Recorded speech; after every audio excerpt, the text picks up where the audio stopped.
Hello, Adebola. Thank you for coming on to the Better Tribe podcast today.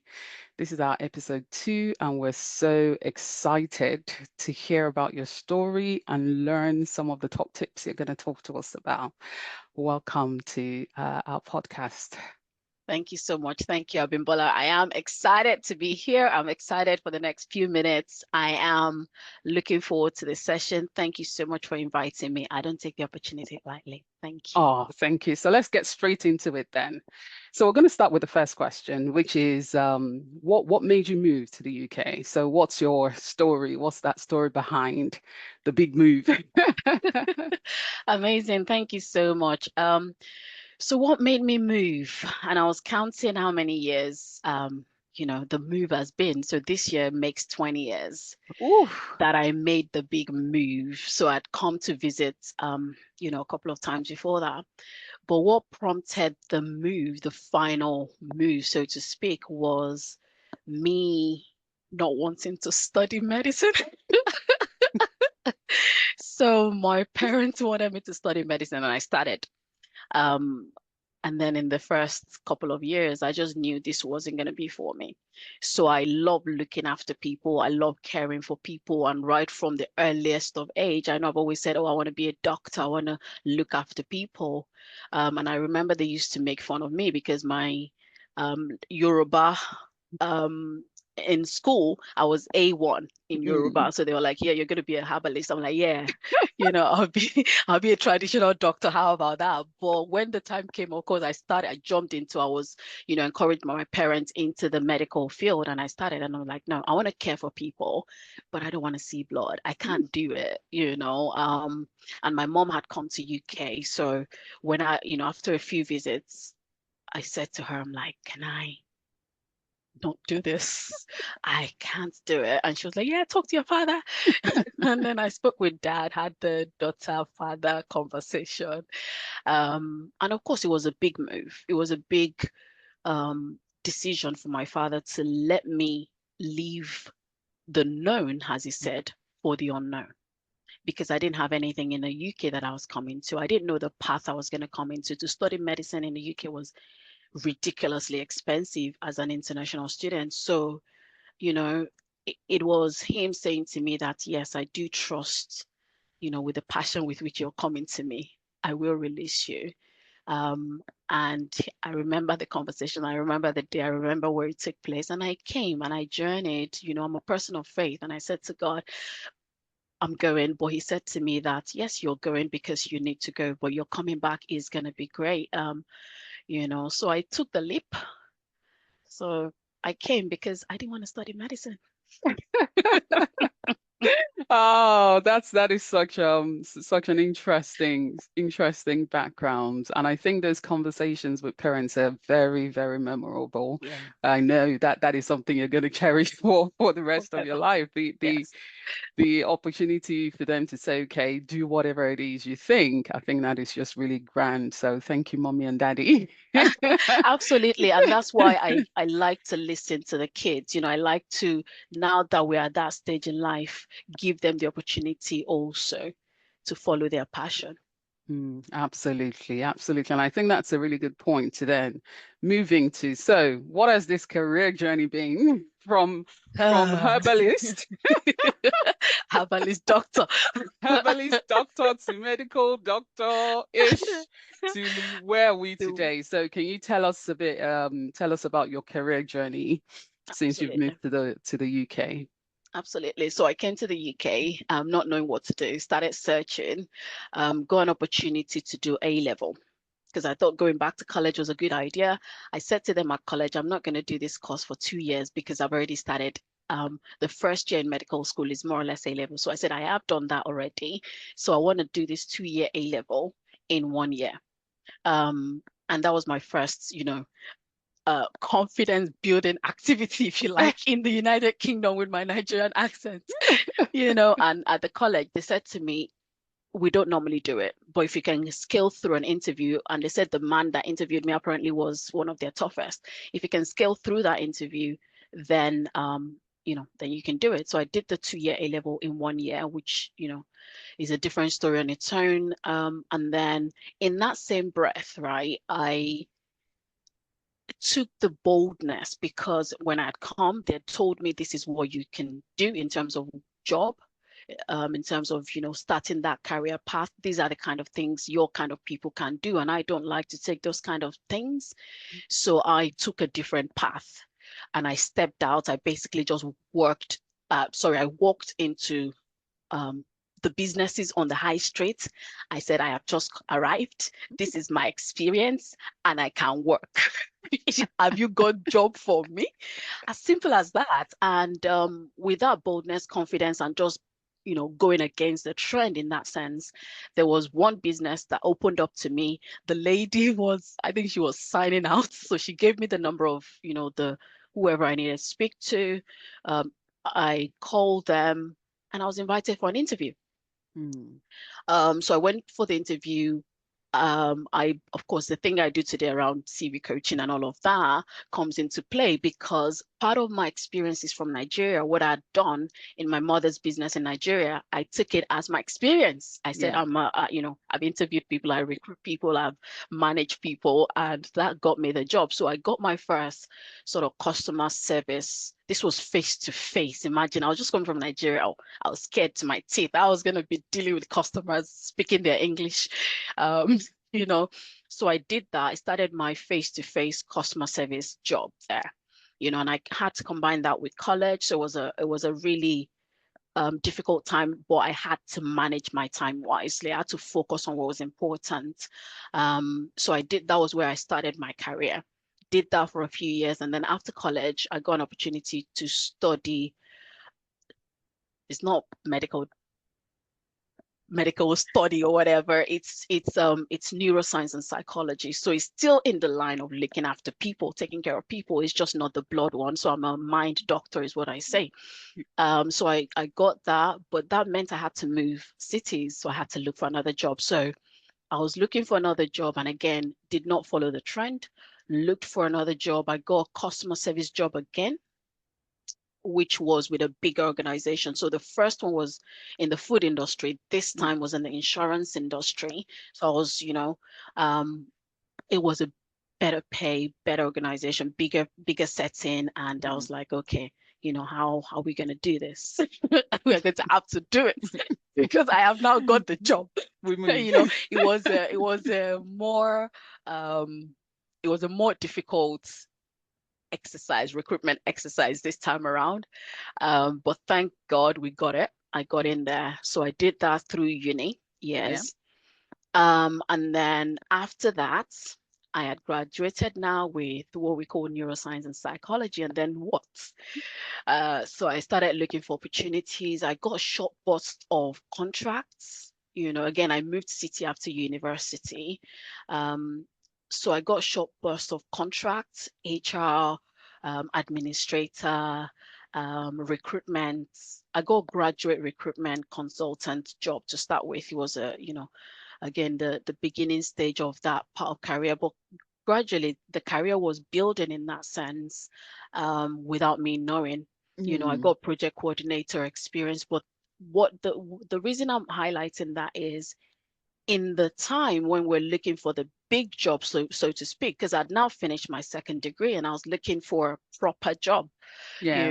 In the time we can volunteer, we can take this kind of short burst of opportunity. So that's what I did. It was a part-time, they were short contracts. I did that until I landed one job that was it was called a graduate role, but it was an organizational consultant in a private organization, and it just fitted the bill for me. Yeah.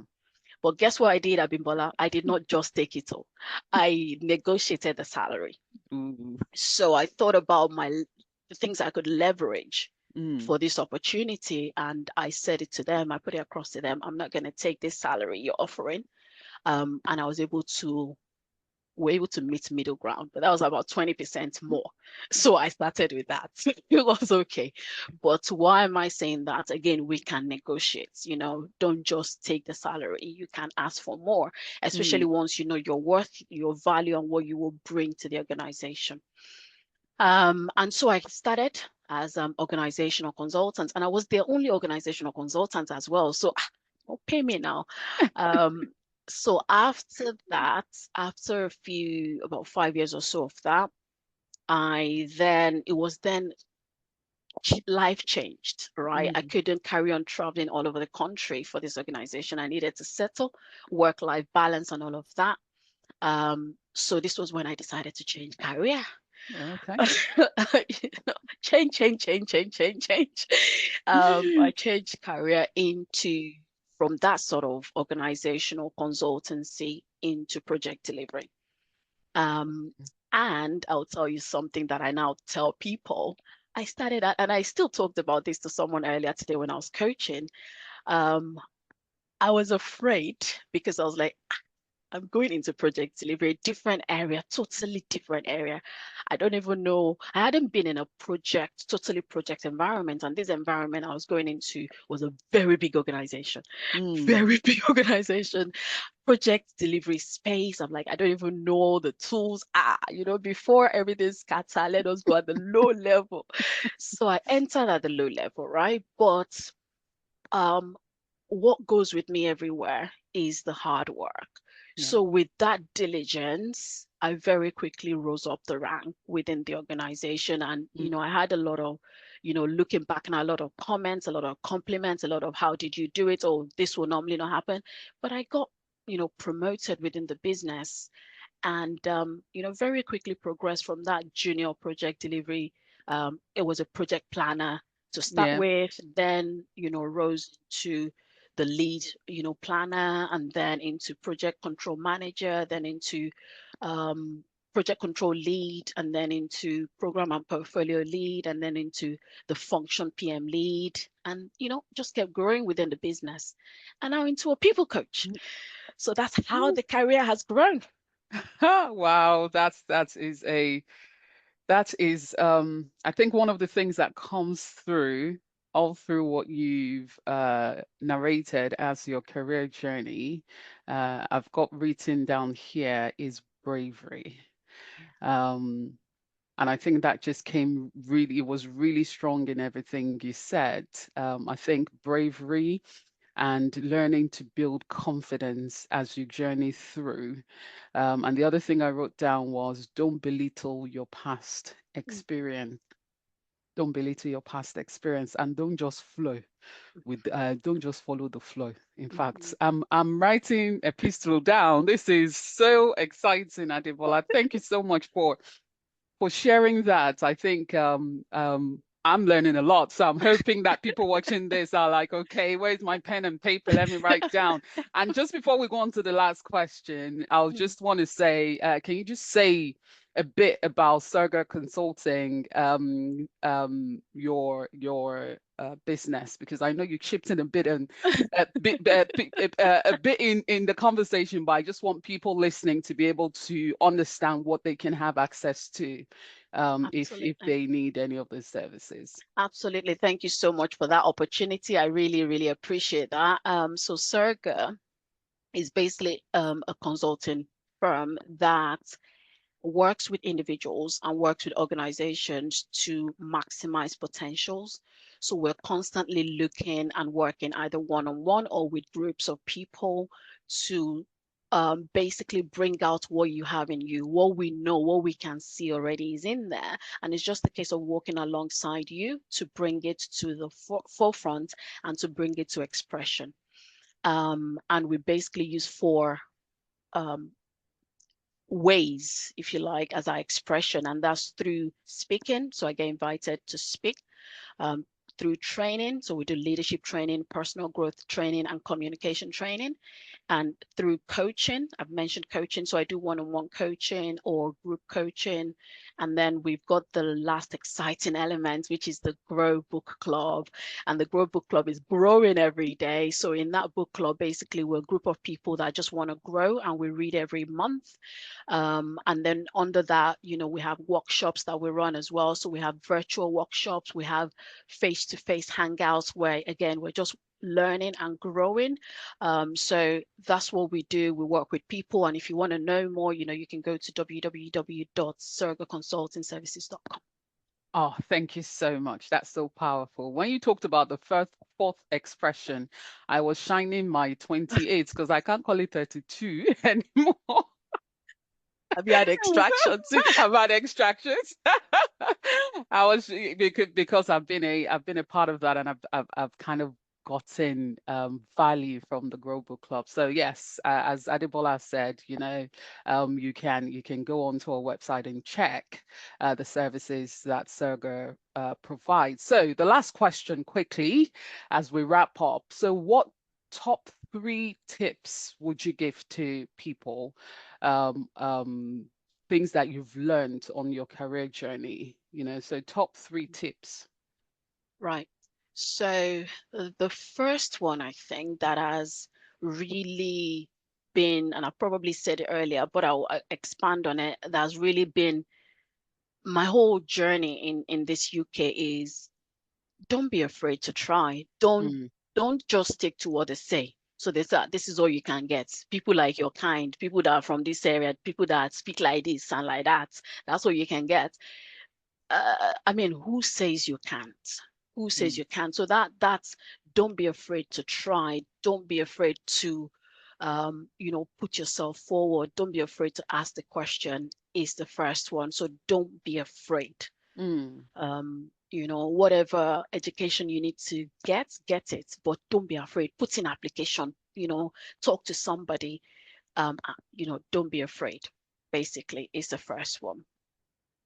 The second one is work hard. And I was speaking mm, to a director yesterday, and she's like, yes, as blacks, within organization, you don't find a lot of people rising in that sense. But the few that rise, they need to make others know how mm. much hard work is taken. So it's not just It's not a an given. easy journey. You've got to work hard. That's the second thing. Work, do excellent job in everything you do. Mm, And to do that excellent job is hard work. As in hard work, make sure you're delivering with excellence every time you have an opportunity to deliver. mm. Like,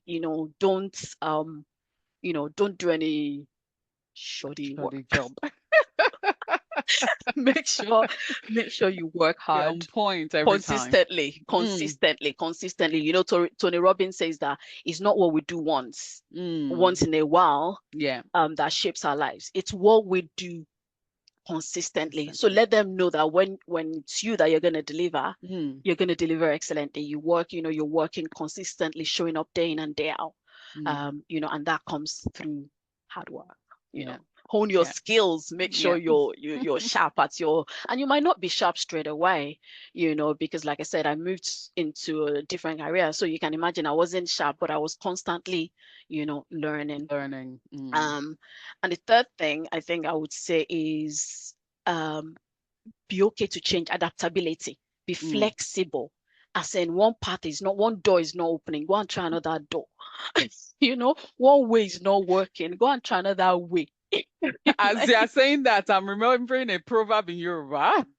Tell me, tell me Ọ̀nà what's kan that? ò wọjà. There you go. What it's not just what be adaptable. Yes. As one way is not working, Mm, be okay to yeah. try Try it. something else. You Yeah. understand? As I was saying that this organization, they'll continue traveling me everywhere if I don't find something. I started seeking work experience in project delivery and how to move into projects. You Mm, understand? So the world is constantly changing. Our lives are constantly changing. Things, seasons of lives are constantly changing. So be adaptable. That yeah. adaptability is crucial. Yeah. Whether it's new technology, shifting markets, trends, unexpected challenges, life changes, flexibility allows us to always navigate life Yeah. amidst all those changes. Oh, I can go on. There's so much that I've learned. absolute pleasure. Yeah, all of those 3 points, we could run sessions on them separately. Yes. And just to reiterate what you've said we shouldn't be afraid, Mhm. whatever you need to do, if you need to learn something new, Yeah. learn something new, put yourself out there and Mm-hmm. get the feedback, Yeah. the worst you can get is, oh, sorry, no, and ask Yes. for feedback and be Yeah. better. Mm-hmm. You Mm-hmm. said the Mm-hmm. second thing, work hard, Yeah. work smart, do Yeah. excellent Yeah. jobs, Yeah. you know, Mm-hmm. always deliver Yeah. excellence. Mm-hmm. And the third one is adaptability. Yeah. Change is the only constant thing. There Mm-hmm. is a saying in change management that Mm-hmm. there's never been so much change as there is today. And Yeah. this is the least amount of change we're ever gonna, as in we're gonna Wow. see going forward. Mm-hmm. So as much Wow. as it feels like change is always Mm-hmm. happening, it's still Mm-hmm. gonna get more, Wow. So I think those are really powerful points that you shared with us, Adebola. Thank you so, so much for coming on to the session and running us through your story and sharing the tips. It was a pleasure to have you here. Thank Thank you you. so much. Thank you so much, Abimbola. Thank you for having me and thank you for what you're doing. Hopefully this helps somebody. Thank you so, so much. Yes, thank you. All right, then. We'll talk to you at some other point. Have a Thank you. great day. Thank you. Bye. Bye.